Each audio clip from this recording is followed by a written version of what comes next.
আমার ভাই আমাকে বলে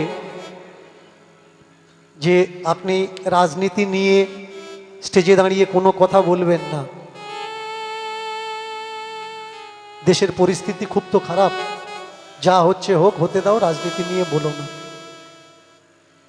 কিন্তু আমি বলি, কেন বলি জানেন? যদি কেউ মানুষকে না বোঝায়, না বলে, মানুষ সচেতন হবে না। আগামী দিন বড় ভয়ঙ্কর আসছে। মানুষে মানুষে লড়াই বাঁধানোর চেষ্টা চলছে, একদিকে ধর্ম আর একদিকে রাজনীতি। একদিকে কিঞ্চিত তোমাকে দিচ্ছে আর দেশ ধূলিসাৎ হয়ে যাচ্ছে। আমাকে বলে, বাবা আপনি রাজনীতি নিয়ে বলেন, কোন দিন আপনাকে ওরা বাঁচাবে না, আপনাকে মেরে ফেলবে, রাজনীতির কথা বাদ দিয়ে আপনি পালা কীর্তন করবেন। আমি বলি, আজ মরলে মরবো, কালকের মরলেও মরবো। আমি যদি না বলি, আমার দেশের মানুষ বুঝবে না, আমার মা বোনগুলো বুঝবে না যে সত্য কোনটা আর মিথ্যে কোনটা। ভোট আসছে 2026, যাকে ভালো লাগবে, যাকে পছন্দ হবে ভোট দেবেন।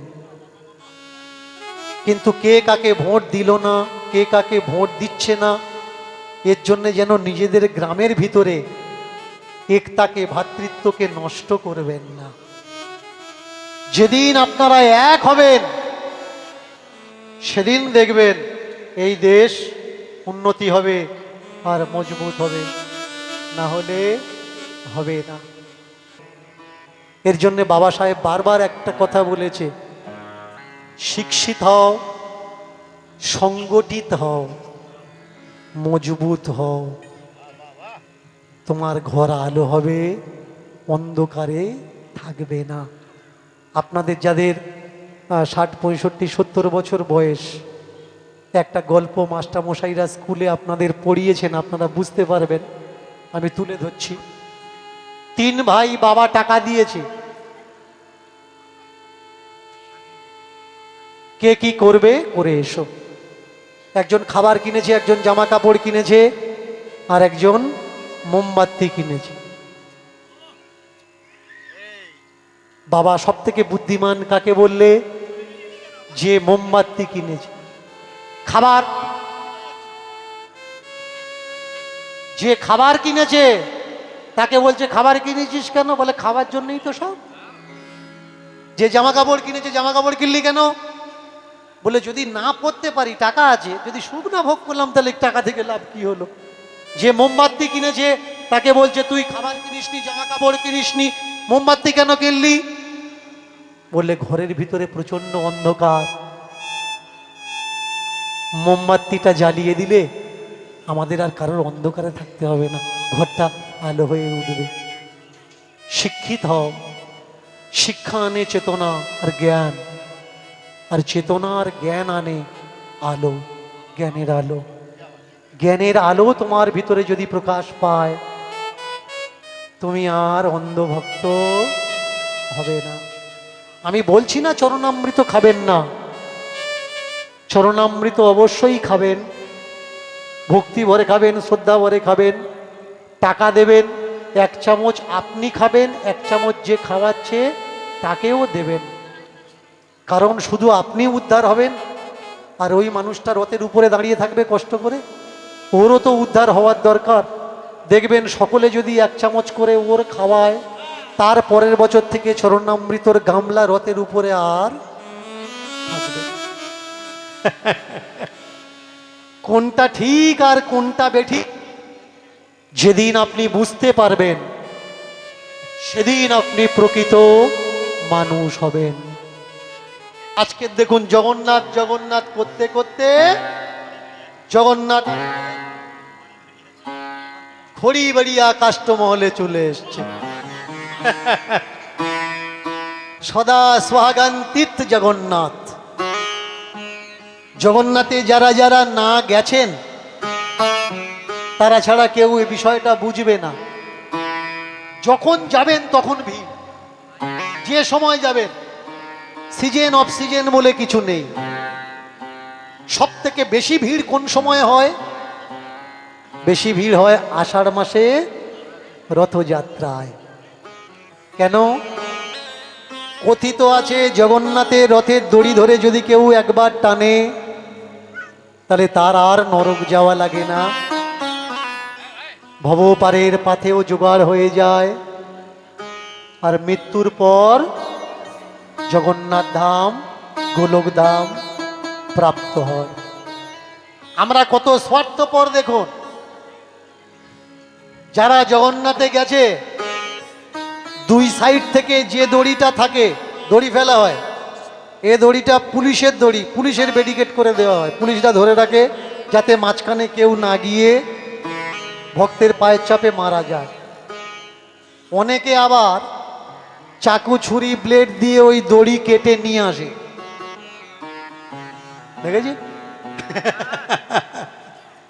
শাস্ত্র বলছে দড়ি টানলে মুক্তি হয়ে যাবে, এরা দড়ি কেটে নিয়ে বাড়িতে আসছে।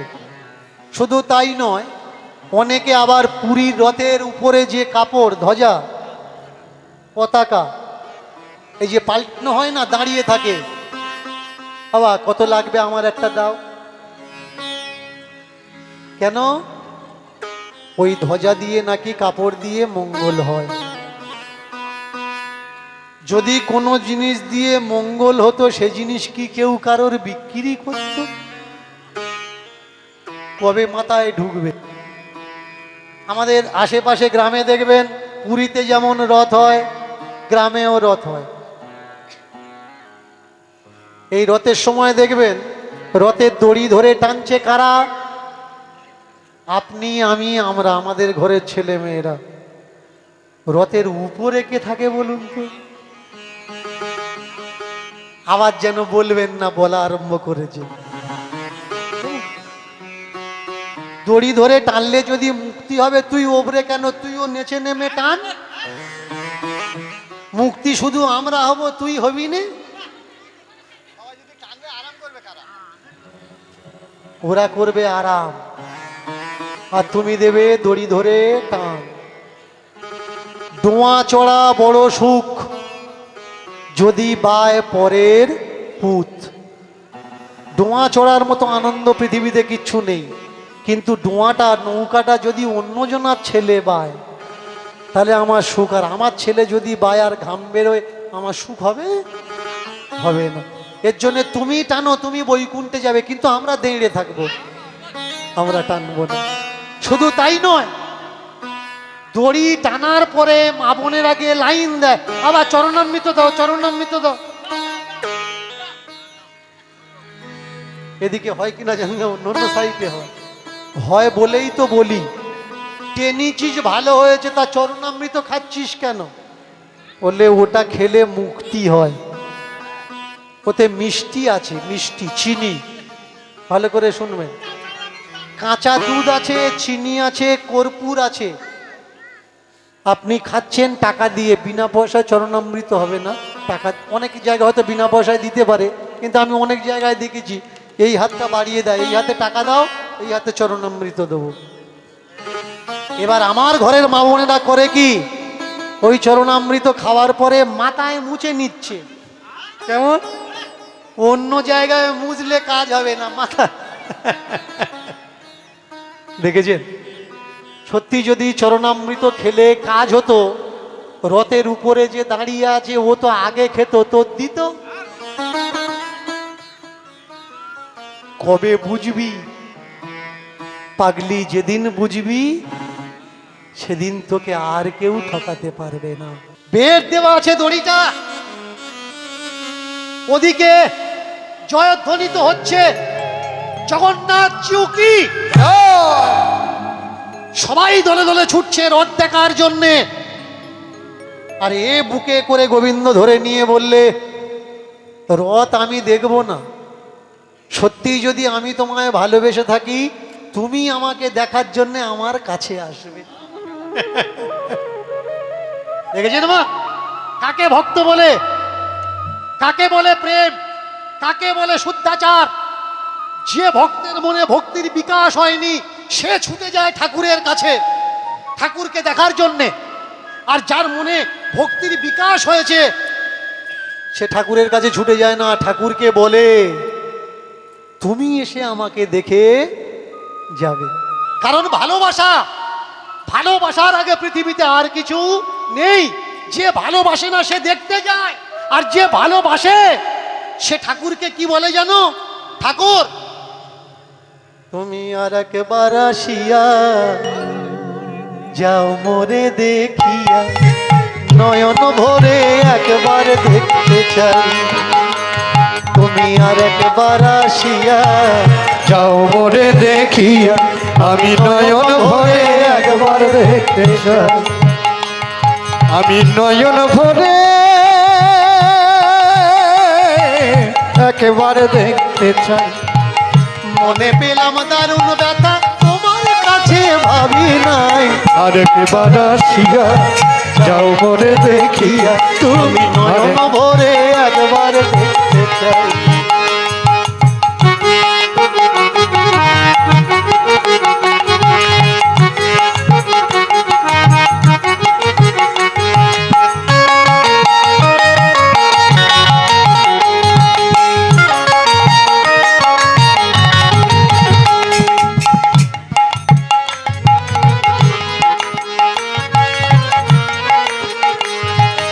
না পারিলাম কাঁদতে আমি, না পারিলাম হাসতে, না পারিলাম প্রেম প্রীতি গহীন জলে ভাসতে।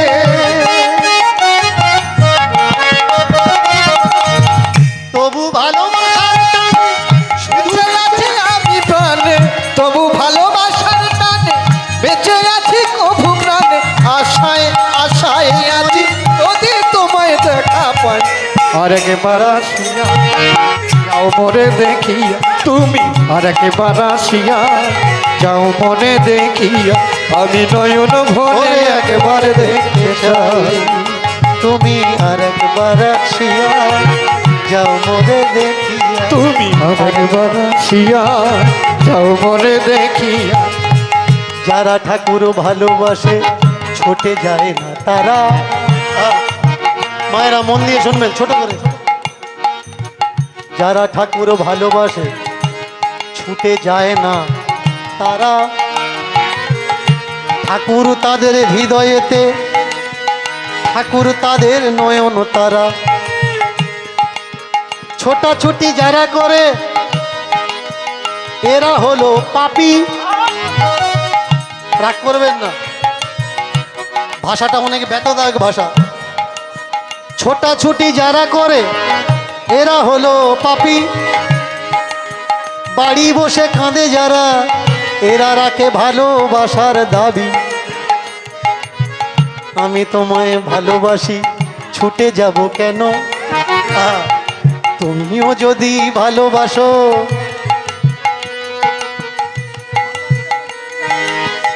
তুমি যদি ভালোবাসো তবে ছুটে এসো না কেন?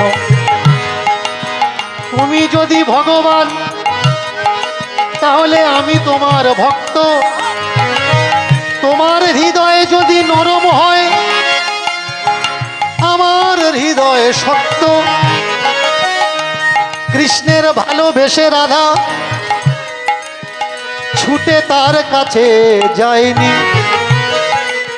শত বছর পরে ফিরে এসেছে কানাই, রাধার পেয়েও সে পায়নি। ভালোবাসায় দাবি হয় হয় অভিমান, ভালোবাসায় দাবি হয় হয় অভিমান। কেঁদে কেঁদে ভক্ত বলে শুধু তুমি আমার ভগবান। জগন্নাথের তোটে ছোট্ট কুঠির নির্মাণ করে খিচুড়ি খাওয়ায় গোবিন্দকে। মায়েরা, জগন্নাথের কতগুলো ভোগ লাগে জানেন? 56 ভোগ। এই জগন্নাথের 56 ভোগের ভিতরে সব থেকে দামি কোন ভোগ জানেন? দামি ভোগ হচ্ছে খিচুড়ি ভোগ। আপনারা জগন্নাথে যাবেন দেখবেন একটা হাঁড়ি দাগ দেওয়া আছে ঠোকর। চারফালি হয়ে যায়। নিচের থেকে লাইন দিয়ে দিয়ে হাঁড়িগুলো বসিয়ে দেয়। আগে কোন হাঁড়িটা হয় বলুন তো? উপরেরটা হয়। অনেকে বলে এটা চমৎকার ঠাকুরের লীলা। এটা কোনো লীলা না।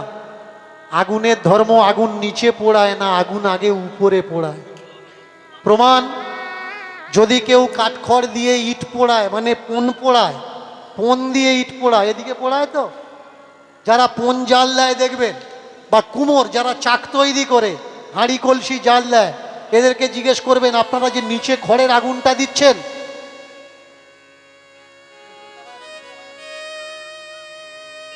আপনারা যে খড়ের জালটা দিচ্ছেন, আগে আগুন লাগে কোথায়? যে ইট পোড়ায় ও বলবে আগে আগুন লাগে উপরে, নিচে আগে আগুন লাগে না। উপর থেকে পুড়ে পুড়ে নিচে আসে। আরো সহজ করে বুঝিয়ে দিচ্ছি।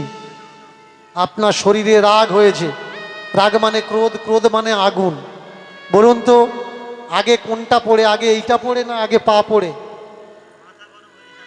আগে কোনটা গরম হয়? আগে মাথা গরম হয় না আগে পা গরম হয়? রাগের সময় এমন কথা বলেছে আমার মাথা গরম হয়ে গেছে। রাগে মাথা গরম হলো, পা গরম হলো না কেন? কাঁপছে এবারে, মানে রাগ এবার মাথার থেকে পায়ে গেছে, ঠক ঠক করে কাঁপছে। রাগ আগে, আগুন আগে উপরে ওঠে, তারপরে নিচে আসে। যুক্তি তর্ক দিয়ে আপনাকে বুঝে নিতে হবে। দীনকৃষ্ণ ঠাকুর যে কথাগুলো বলেছে ভালো করে মন দিয়ে শুনবেন। 3-3.5 ঘন্টা কীর্তন করছি, যেটা আপনার জীবনে কাজে লাগবে আপনি সেই ভাষাটা নেবেন।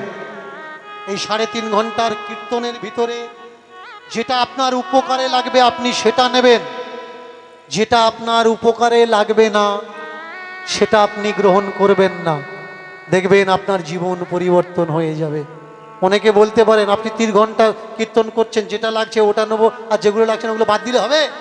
কি করে বাদ দেওয়া যায়? এই কথা বলেছেন, এগুলো বাদ দেওয়া যায়? পয়সা দিয়ে আপনারা ইঁচড় কিনে নিয়ে আসেন, রান্না করার সময় কাঁটাগুলো বাদ দেন কেন? কারণ ইঁচড়ের সঙ্গে কাঁঠালের কাঁটা ঢুকলে তরকারি ভালো হবে না। পয়সা দিয়ে মাছ কিনেছেন, আঁশ আর পোঁটা পিত্তি বাদ দেন কেন? কারণ ওগুলো তরকারিতে গেলে তরকারি স্বাদ থাকবে না। টাকা দিয়ে মুরগি কিনলেন, মুরগির পালক পায়খানা ফেলে দিলেন, মাংসটা নিয়ে আসলেন, ওগুলো তরকারিতে দিলে ভালো লাগবে না। তেমনি যেটা বাদ দেওয়ার ওটা বাদ দেবেন। বারবার বলছি, যে কথাটা আপনার জীবনে কাজে লাগবে আর আপনার জীবনটা সুন্দর হবে আপনি সেটাই গ্রহণ করবেন।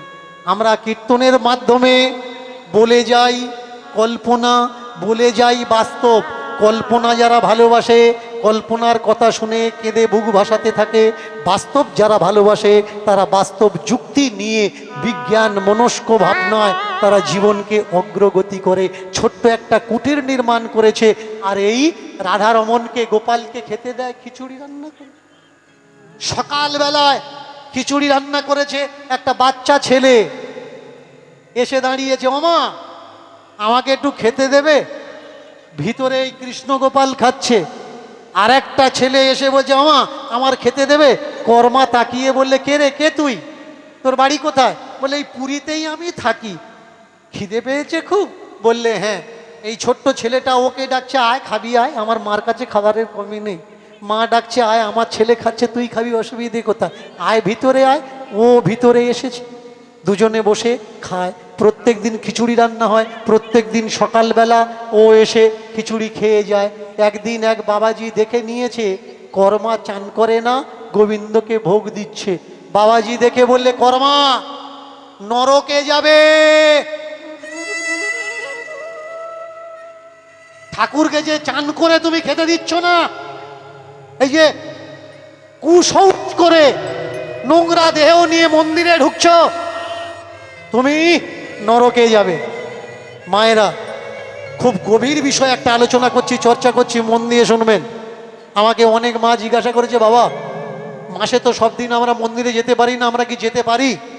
আমি বলেছি অবশ্যই যাবে, মাসের প্রত্যেকটা দিন মন্দিরে যাবে। বলে বাবাজিরা বলে যে যেতে নেই। আমি বললাম ওরা কিছু জানে না, তাই বলে যেতে নেই। মেনে চলুন, কারোর 2 বছরের বাচ্চা, কোলে বাচ্চা আছে, মাসের প্রত্যেকটা দিন সে বুকের দুধ দেয় নাকি কতদিন দুধ দেয় না, বিষয় আপনার কাছে। মাসের প্রত্যেকটা দিন সে তার বাচ্চাকে খেতে দেয়। ঠাকুরকে, ঠাকুর আর কেউ নয়, ঠাকুর আপনার কোলের বাচ্চা।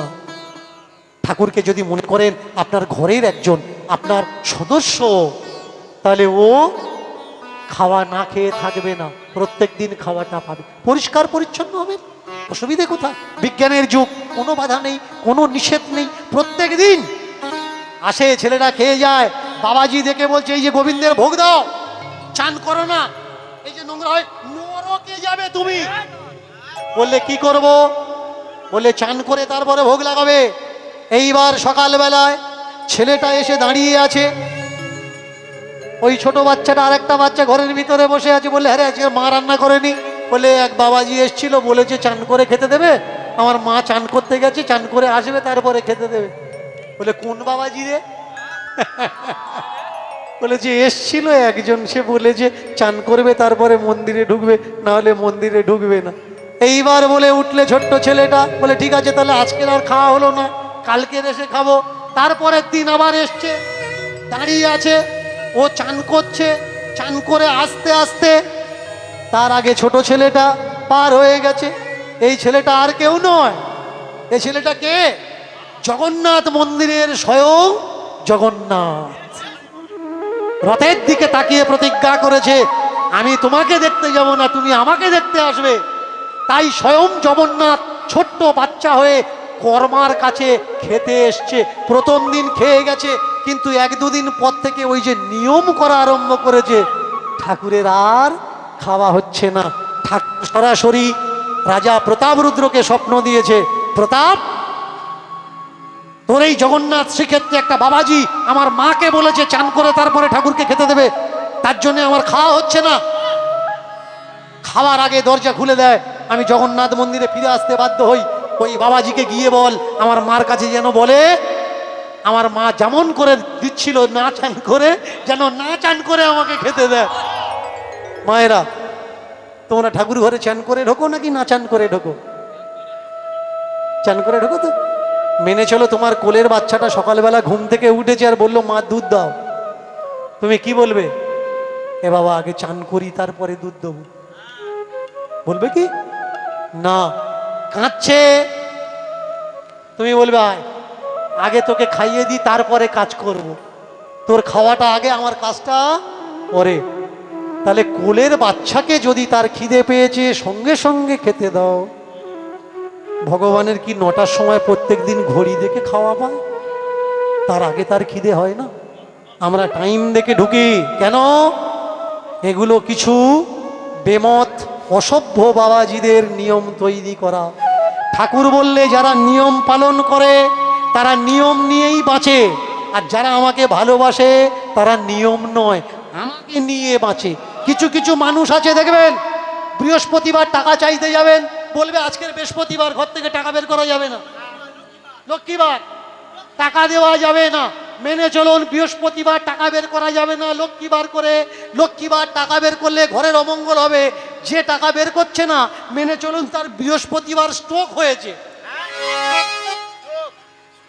স্ট্রোক হয়েছে, হসপিটালে ভর্তি করেছে। নার্সিংহোমের ডাক্তার বললে 1.5 লাখ টাকা জমা রাখো তবে চিকিৎসা হবে। এবার ও যদি বলে আজের বৃহস্পতিবার দেওয়া যাবে না, ও ফিরবে না যাবে? বার কোনো কাজ করে না, তিথি নক্ষত্র কোনো কাজ করে না, কাজ করে শুধুমাত্র ভালোবাসা।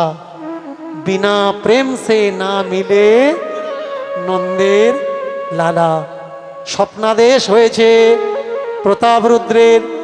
প্রতাপরুদ্র মূল পাণ্ডাকে বলেছে, মূল পাণ্ডা খুঁজে ধরে এনে ওই পূজারীকে, ওই বাবাজিকে সামনে দাঁড় করিয়েছে, কর্মার সামনে দাঁড় করিয়েছে। দাঁড় করিয়ে বললে আগে বল, নিয়ম করা লাগবে না, করো জোর করে। বাবাজি বলে উঠলে ওমা তুমি যে এত বড় সাধিকা আমি জানতাম না, যে স্বয়ং জগন্নাথ তোমার হাতের খিচুড়ি খেয়ে যায়। তুমি যে কর্মা, তোমার কর্ম তুমি করো মা। কর্মা কর্মা কর্মা কর্ম কর্ম কর্ম, কর্মই হলো সব থেকে বড় ধর্ম। কর্মের আগে বড় ধর্ম নেই। ধর্ম বই লেখা থাকে না, ধর্ম থাকে বিচার আর বিবেচনার মধ্যে। ধর্ম বইয়ে লেখা থাকে না, ধর্ম লেখা থাকে এখানে। ধর্ম লেখা থাকে বিবেচনায়, ধর্ম লেখা থাকে জ্ঞানে। রাস্তায় আপনি যাচ্ছেন, রাস্তায় কাঁটা পড়ে আছে, কাঁচ ভাঙা পড়ে আছে, আপনি কি বই খুঁজবেন যে কাঁটা এখানে থাকার দরকার কি দরকার নেই, কোন বইয়ে লেখা আছে? খুঁজবেন না।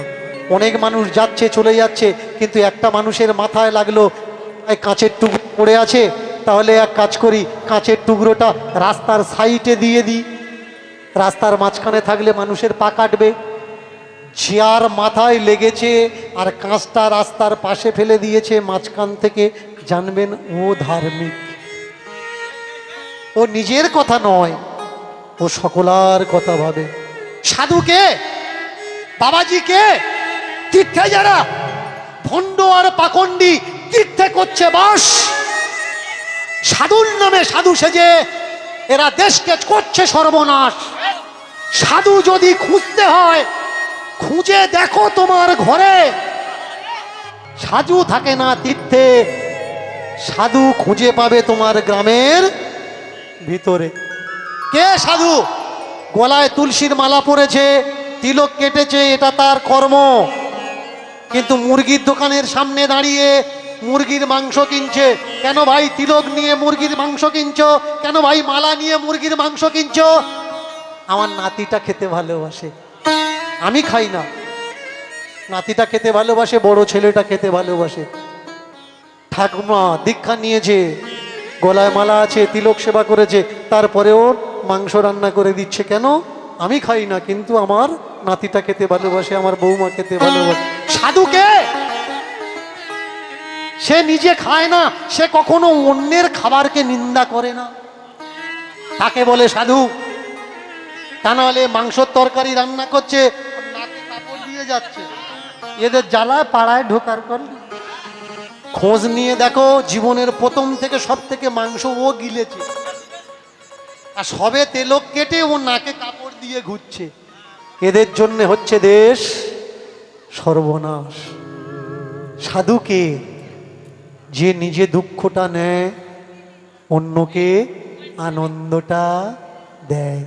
বৈষ্ণবকে অমানেন মান দেন, কীর্তনিয়া সদা হরি।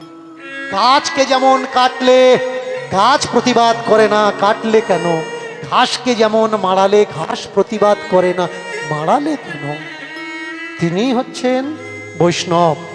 প্রকৃত ব্রাহ্মণকে, যে অন্যের দোষ ধরে না, গুণও ধরে না, যে মানও চায় না, অসম্মানও চায় না, যে অভাবও চায় না, সুখও চায় না, যে দুঃখও চায় না, কষ্টও চায় না, যাকে কেউ হাসাতে পারে না, যাকে কেউ কাঁদাতে পারে না, এ সংসারের প্রপঞ্চ পাঁচ মায়া যাকে স্পর্শ করে না, তিনি হলেন প্রকৃত ব্রাহ্মণ, তিনি হলেন প্রকৃত বৈষ্ণব।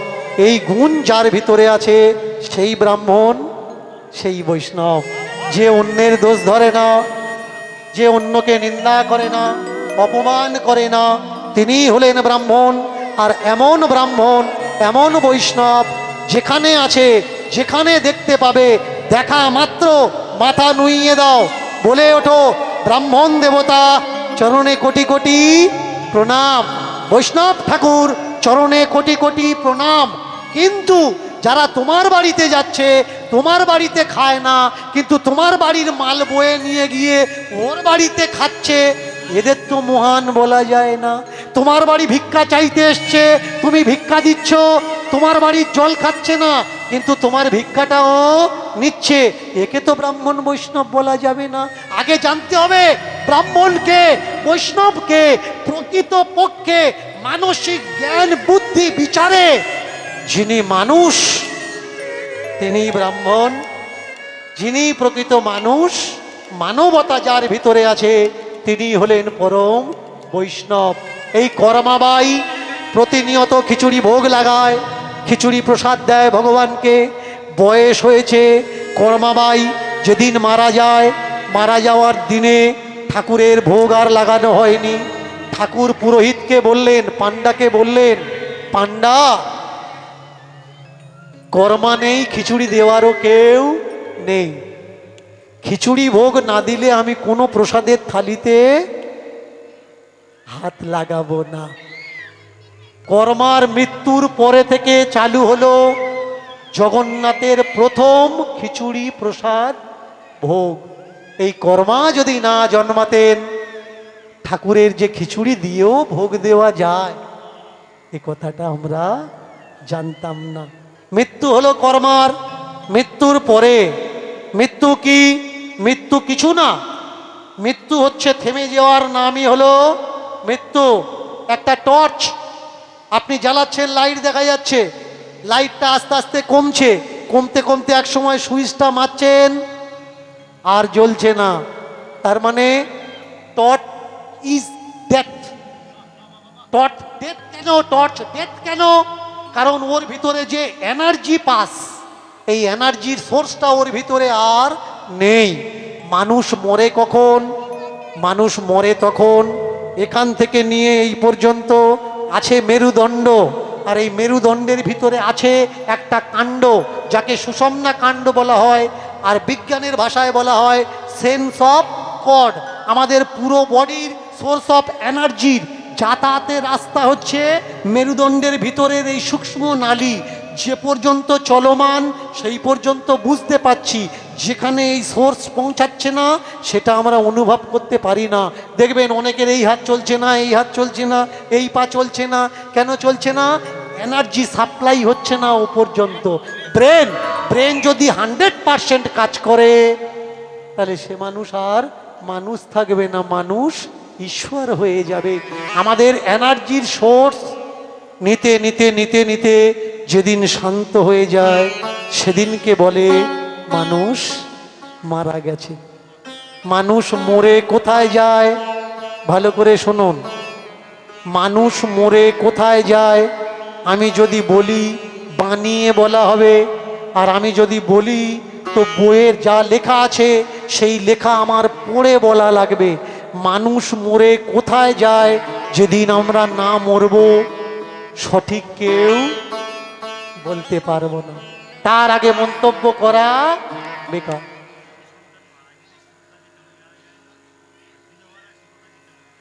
আচ্ছা, একজন চিঠিতে লিখে পাঠিয়েছে, প্রথম সন্তান মারা গেলে শুভ কাজে কেন যাওয়া যায় না? আর কোনো মেয়ে যদি বিধবা হয়, বিধবা শুভ কাজে কেন যেতে পারে না? আগে এই প্রশ্নটাই ভুল প্রশ্ন, এই প্রশ্নটাই ভুল প্রশ্ন। প্রশ্ন এমন করার দরকার যাতে তোমার দাবি বা তোমার অধিকার থাকবে। আগে বলতে হবে, প্রশ্ন এমন করতে হবে, স্বামী মারা গেলে মেয়েরা বিধবা হবে কেন? স্বামী মারা গেলে মেয়েরা যদি বিধবা হয়, তাহলে যার বউ মারা গেছে তাকে কি বলতে হবে? আগে বলো, মারা গেলে বিধবা হবে কেন? বিধবা হওয়ার কোনো প্রয়োজন নয়। কুসংস্কার রাতোরাত উঠবে না। কাপড়ে লাগা দাগ একবারে ঘষলে যাবে না। অনেকে বলে আমাকে, আপনি চেল্লাচ্ছেন সমাজ পরিবর্তন হচ্ছে। আমি তাদের বলি, কে বলেছে পরিবর্তন হচ্ছে? আমি তো এখন গ্রামে গ্রামে দানা পুঁতছি গো, দানা পুঁতছি। যেদিন আমি থাকবো না, এই দানা থেকে কলা বেরোবে, দানা গাছ হবে, বড় গাছ হবে, এতে ফল হবে, ফুল হবে, ছায়া দেবে। এই গাছের ফল তোমাদের পূর্বজরা খাবে, তোমাদের বংশের পুরুষরা খাবে। রাজা রামমোহন সতীদাহ প্রথা রাতোরাত বন্ধ করতে পেরেছিল? বিদ্যাসাগর মহাশয় নারী শিক্ষা রাতোরাত এনে দিতে পেরেছিলেন? পারেননি। তারা বীজ পুঁতে গেছে। 1996 সালে লাস্ট কেরালাতে সতীদাহ প্রথা হয়, তারপরে পাবন্দি করে বন্ধ করা হয় রাজীব গান্ধীর সময়কালে, যে করবে তার যাবজ্জীবন জেল। একবারে বন্ধ হয় না। আমরা কি করছি? আমরা বীজ পুঁতছি। এই বীজ একদিন কলা হবে, গাছ বেরোবে, সেই গাছের ছায়ায় আপনাদের পরিবারের মানুষরা বুঝবে। আজকের আপনারা যারা গালাগালি করছেন, আপনাদের নাতি নাতনিরা একদিন বলবে দীনকৃষ্ণ ঠাকুর যখন ছিল তখন যদি আমরা জন্মাতাম। এখন যেমন আপনারা বলছেন জন্ম যখন হলো, বিদ্যাসাগর যখন ছিল তখন কেন জন্মায়নি, জন্ম যখন হলো রামমোহন যখন জন্মেছে তখন কেন জন্মায়নি, নিতাই গৌর যখন ছিল তখন কেন জন্মায়নি। কে বলেছে এখন নিতাই গৌর নেই? এখন নিতাই গৌর আছে? কে বলেছে এখন বিবেকানন্দ নেই? এখন বিবেকানন্দ আছে? কে বলেছে এখন রামমোহন নেই? এখন রামমোহন আছে, তবে তার নামটা রামমোহন নয়, তার নামটা অন্য কিছু। তাকে তুমি রামমোহন বলে স্বীকার করছো না, স্বীকার করতে লজ্জা হচ্ছে। তাকে তুমি বিবেকানন্দ বলে স্বীকার করছো না, স্বীকার করতে তোমার লজ্জা হচ্ছে। তুমি মেনে নিতে চাচ্ছ না, তুমি মনে করছো রামকৃষ্ণ রামকৃষ্ণ অদ্বিতীয় কেউ নয়, সব সময় রামকৃষ্ণ আছে, শুধু আকার ব্যক্তি আর নামটা চেঞ্জ হয়, আমরা তাদের চিনতে পারি না। কীর্তন যারা শুনতে এসছেন ভালো করে মন দিয়ে শুনবেন। কীর্তন শুনে যখন ফিরে যাবেন, আবার করজোড় করে বলছি, কাউকে ডেকে ঠাকুর ঘরে ঢুকিয়ে পূজা করার দরকার নেই। আপনার ঠাকুর ঘর আপনি পূজা করুন, আপনার ঠাকুর আপনি খেতে দিন। আপনারা আমায় বলতে পারেন যে বাবা ঠাকুর ঘরে আমরা পূজা করলে হবে, যতক্ষণ ওরা এসে মন্ত্র না বলবে ততক্ষণ কি পূজা হবে? ঠাকুর ঘরে সারা বছর আপনি পূজা করছেন, ঠাকুর একবারও বলে না তুই ঢুকলে আমি খাবো না, তাহলে বিশেষ বিশেষ দিনে ওদের কেন ঢোকা? পূর্ণিমায় সিন্নি হবে, অনেক বাড়ি সিন্নি করে তারপরে আপনার বাড়িতে আসবে, না খেয়ে আপনি বসে আছেন, কারণ ঠাকুর মশাই এসে সিন্নি করবে, পূজা করবে, তবে আমি ঘটের জল খেয়ে ব্রত ভাঙবো, না হলে খেতে পারবো না। মেনে চলুন, যে ঠাকুর মশাই আপনার বাড়িতে পূজা করে তাদের বাড়িতে কেউ মারা গেছে, মানে অসৌচ হয়েছে, তার মানে ও আর পূজা করবে না, ও আসতে পারবে না। কিন্তু ওই মাসে আপনার পূর্ণিমার সিন্নি আছে, আপনি কি করবেন? ঠাকুর মশাইকে ফোন করলে ঠাকুর মশাই বলবে তোরা উৎসব করে নিয়ে যা। কেন? তোরা সেরে নে, আমরা বলে দিচ্ছি। তাহলে ও আসতে পারছে না, তুমি সেরে নিলে যদি সারা হয়ে যায় তাতে ঠাকুরের অসুবিধা হয় না। তাহলে কবে তোমাদের মাথায় ঢুকবে যে ওদের দরকার নেই? সারা সপ্তাহ সারা মাস তুমি যত্ন করছো, ঠাকুরের অসুবিধা হচ্ছে না, তাহলে একদিনের জন্য কেন একজনকে ডাকছো? আমি কারোর অপমান করছি না, কাউকে ছোট করার চেষ্টা করছি না। আমি কেন বলছি ওদেরকে ডাকবেন না? ওদেরকে সেই দিন আপনারা ডাকবেন যেদিন ওরা আপনাদের নামে মন্ত্র বলে জল দেবে, আপনার মঙ্গল কামনা করবে, আপনার নাম ধরে মন্ত্র বলবে, আপনার বাবার নামে, আপনার ঠাকুরদার নামে, আপনার গ্রামের নামে, আপনার জন্যে চাইবেন, সেদিন আপনারা অবশ্যই তাদের ডাকবেন। আর যতদিন এই প্রিপারেশন, এই প্রস্তুতি ওরা না নিচ্ছে, প্রতিজ্ঞা করা লাগবে যতদিন ওরা পরিবর্তন হবে না ততদিন আমরা ওদের আমাদের ঠাকুর ঘরে ডাকবো না। আমি রাগ কারোর ওপরে করছি না, আমি শুধু বলতে চাচ্ছি মন্ত্রতে আমাদের নামগুলো অ্যাড করা হোক। আমি শুধু বলতে চাচ্ছি যে ভাষাটা কেউ বোঝে না ওই ভাষায় মন্ত্র বলার দরকার নেই। যে ভাষাটা আমরা সকলে বুঝি বাংলা ভাষা, মন্ত্র বাংলাতে বলা হোক, তাহলে ও যে সারাদিন কি বলছে আমরা বুঝতে পারবো, কাদের মঙ্গল চাইছে আমরা বুঝতে পারবো, কাদের জন্যে চাইছে আমরা বুঝতে পারবো। সংস্কৃত নয়, মাতৃভাষায় মন্ত্র হোক, শুধু ওদের জন্যে নয়, সকলার জন্যে মঙ্গল কামনা করা হোক। সর্বনা সুখিনা ভবন্তু, সর্বজনা রোগ নিরাময়া। সকলার শুভ কামনা মঙ্গল কামনা করে আজকের লীলার আমরা এখানে বিশ্রাম দিচ্ছি।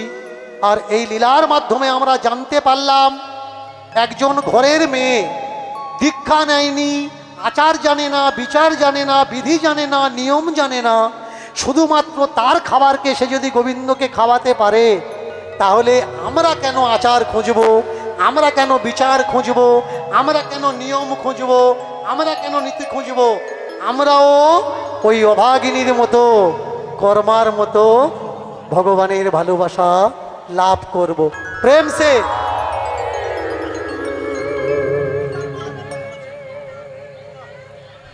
হে না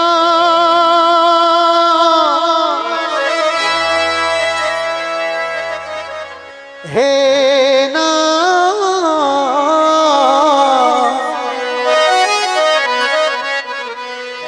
তোমারও লাগিয়া আমি এসেছি হে না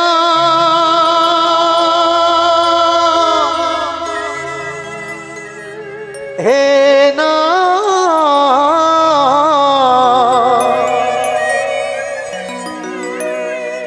তোমারও লাগিয়া আমি এসেছি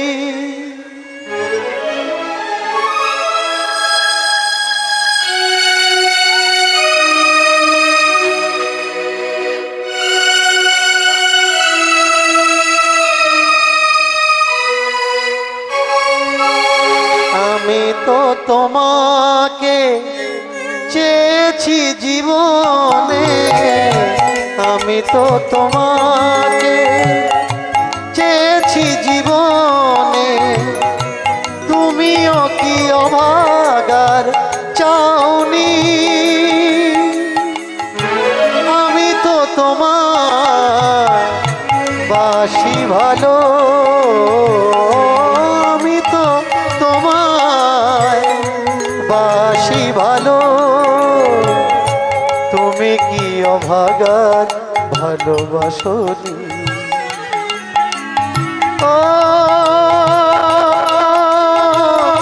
না তুমি কি আমাকে চাওনি তুমি কি আমাকে চাওনি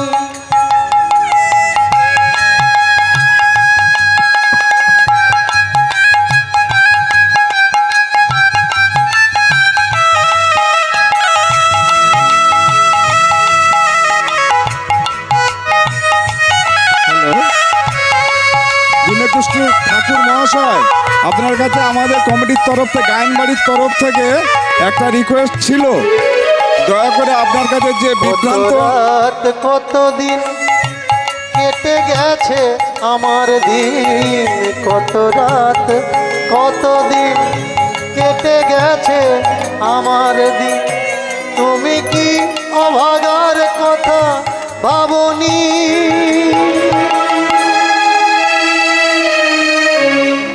তুমি কি আমায় ভালোবাসনি হে না হে না তুমি কি আমায় ভালোবাসনি